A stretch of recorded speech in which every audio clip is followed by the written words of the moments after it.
الحمد للہ رب العالمین، الصلاۃ والسلام علی سید المرسلین، اما بعد فاعوذ باللہ من الشیطان الرجیم، بسم اللہ الرحمن الرحیم۔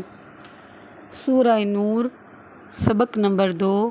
الزانی، زنا کرنے والا مرد، لا ینکح، نکاح نہیں کرے گا، الا مگر، زانیہ بدکار عورت سے، او یا مشرکۃً، مشرکہ سے، اور بدکار عورت لا ینکحوہا، نکاح نہیں کرے گا اس سے، الا مگر، زانٍ، زانی، یا مشرکٌ، مشرک۔ وحرم، اور حرام کیا گیا ہے، ذالک، یہ، یعنی کہ زانیوں سے نکاح، علی المؤمنین، ایمان والوں پر۔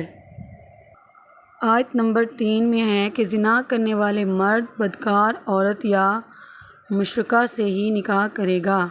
ارشاد فرمایا کہ زنا کرنے والے مرد بدکار عورت یا مشرکہ سے ہی نکاح کرنا پسند کرے گا، اور بدکار عورت زانی یا مشرک سے ہی نکاح کرنا پسند کرے گا، کیونکہ خبیث کا میلان خبیث کی طرف ہی ہوتا ہے، نیکیوں کو خبیثوں کی طرف رغبت نہیں ہوتی۔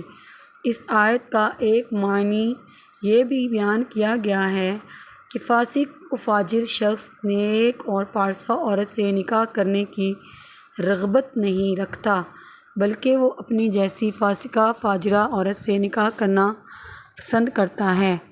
اسی طرح فاسقہ و فاجرہ عورت نکاح نیک اور پارسا مرد سے کرنے کی رغبت نہیں رکھتی، بلکہ وہ اپنے جیسے فاسق و فاجر مرد سے ہی نکاح کرنا پسند کرتی ہے۔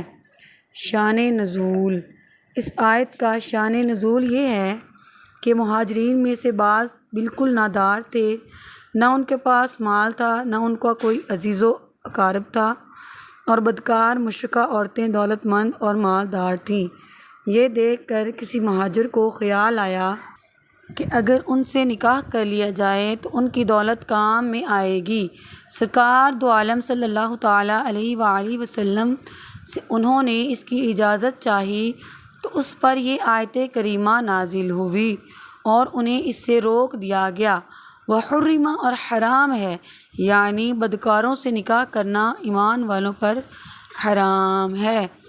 یاد رہے کہ ابتدائے اسلام میں زانیہ عورت سے نکاح کرنا حرام تھا، بعد میں اس آیت وَأَنكِحُوا الْأَيَامَ مِنكُمْ، اور تم میں سے جو بغیر نکاح کے ہوں ان کے نکاح کر دو سے یہ حکم منسوخ ہو گیا۔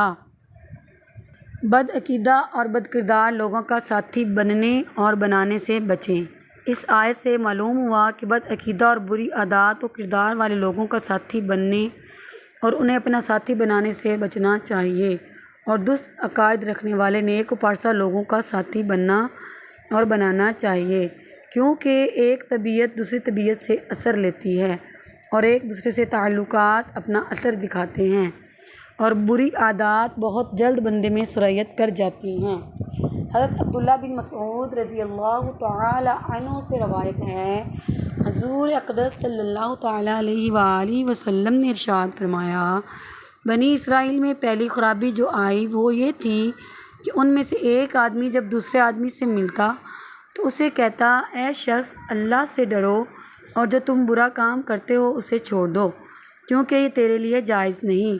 پھر جب دوسرے دن اس سے ملتا تو اسے منع نہ کرتا، کیونکہ وہ کھانے پینے اور بیٹھنے میں اس کا شریک ہو جاتا تھا۔ جب انہوں نے ایسا کیا تو اللہ تعالیٰ نے ان کے اچھے دلوں کو برے دلوں سے ملا دیا۔ استغفر اللہ، استغفر اللہ۔ جتنے قریبی ساتھی شوہر اور بیوی ہوتے ہیں اتنا تو کوئی اور نہیں ہوتا، اور ان میں سے کوئی ایک بد عقیدہ یا بد کردار ہو تو اس کے اثرات اتنے خطرناک ہوتے ہیں کہ بندہ اپنے دین ایمان سے ہی ہاتھ دھو بیٹھتا ہے، جیسا کہ امام اعلیٰ حضرت احمد رضا خان رحمۃ اللہ تعالی فرماتے ہیں، غیر مذہب والیوں کی صحبت آگ ہے، ذی علم عقل بالغ مردوں کے مذہب اس سے بگڑ گئے۔ عمران بن حطان رقاشی کا قصہ مشہور ہے۔ یہ تابعین کے زمانہ میں ایک بہت بڑا محدث ہوا کرتا تھا، خارجی مذہب کی عورت کے صحبت میں معاذ اللہ خود خارجی ہو گیا۔ استغفر اللہ۔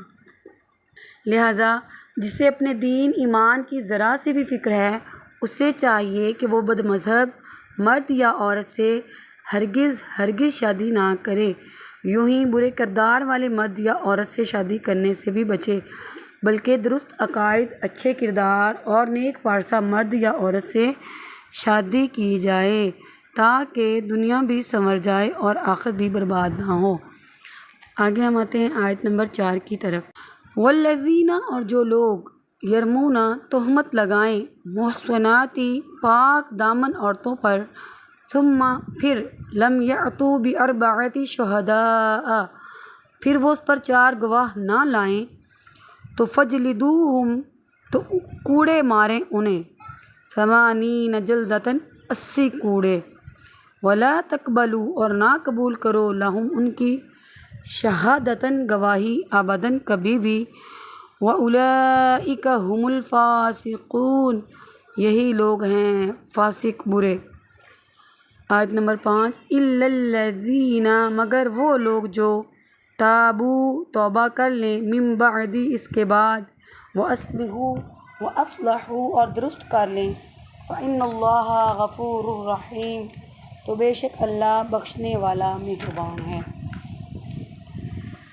اور جو پاک دامن عورتوں پر تہمت لگائیں پھر 4 گواہ نہ لا سکیں تو انہیں 80 کوڑے مارے جائیں، اور ان کی گواہی کو کبھی نہ مانو، اور وہی فاسق ہیں۔ مگر جو اس کی بعد توبہ کر لیں اور اپنی اصلاح کر لیں تو اللہ بخشنے والا مہربان ہے۔ پاک دامن مرد یا عورت پر زنا کی تہمت لگانے کی سزا سے متعلق چند شرعی مسائل پیش کیے جا رہے ہیں۔ جو شخص کسی پارسا مرد یا عورت کو زنا کی تہمت لگائے، اس پر 4 معائنہ کے گواہ پیش نہ کر سکے تو اس پر 80 کوڑوں کی حد واجب ہو جاتی ہے۔ آیت میں محصنات کا لفظ صرف عورتوں پر تہمت لگانے کا بیان مخصوص واقعہ کے سبب سے وارد ہوا، یا اس لیے کہ عورتوں کو تہمت لگانا زیادہ ہوتا ہے۔ ایسے لوگ جو زنا کی تہمت میں سزا یاب ہوں، ان پر حد جاری ہو چکی ہو اور وہ مردود شہادہ ہو جائیں، یعنی ان کی گواہی قبول ہی نہ ہوتی ہو۔ پارسا سے مراد وہ ہیں جو مسلمان، مکلف، آزاد اور زنا سے پاک ہوں۔ زنا کی گواہی کا نصاب 4 لوگ ہیں، اور اگر 2 ہوں تو 1 عورت 2 عورتیں 1 مرد کے برابر ہوگی۔ حد قذف یعنی زنا کی تہمت لگانے کی سزا کا مطالبہ پر مشروط ہے۔ جس پر تہمت لگائی گئی ہے اگر وہ مطالبہ نہ کرے تو قاضی پر حد قائم کرنا لازم نہیں۔ جس پر تہمت لگائی گئی ہے اگر وہ زندہ ہے تو مطالبہ کا حق اسی کو ہے، اور اگر وہ مر گیا یا مر گئی تو اس کے بیٹے پوتے کو بھی ہے۔ غلام اپنے مولا کے خلاف اور بیٹا باپ کے خلاف قذف یعنی اپنی ماں پر زنا کی تہمت لگانے کا دعویٰ نہیں کر سکتا۔ قذف کے الفاظ یہ ہیں کہ وہ صراحتاً کسی کو اے زانی کہے کہ تو اپنے باپ سے نہیں، یا اس کے باپ کا نام لے کر کہے کہ تو فلاں کا بیٹا نہیں ہے، یا اس کو زانیہ کا بیٹا کہہ کر پکارے جب کہ اس کی ماں پارسا ہو، تو ایسا شخص قاذف یعنی زنا کی تہمت لگانے والا ہو جائے گا، اور اس پر حد تہمت واجب آئے گی۔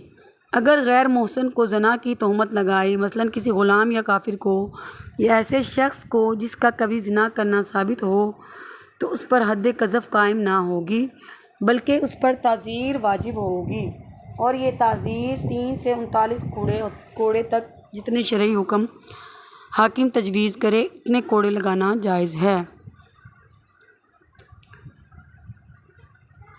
إِلَّا الَّذِينَ تَابُوا مِن بَعْدِ ذَلِكَ مگر جو اس کے بعد توبہ کر لے، یعنی تہمت لگانے والا اگر سزا پانے کے بعد توبہ کر لے اور اپنے احوال و افعال کو درست کر لے تو اب وہ فاسق نہ رہے گا۔ یاد رہے کہ توبہ کے بعد بھی تہمت لگانے والے کی گواہی قبول نہ ہوگی، کیونکہ گواہی سے متعلقاً ارشاد ہو چکا ہے کہ ان کی گواہی کبھی قبول نہ کرو۔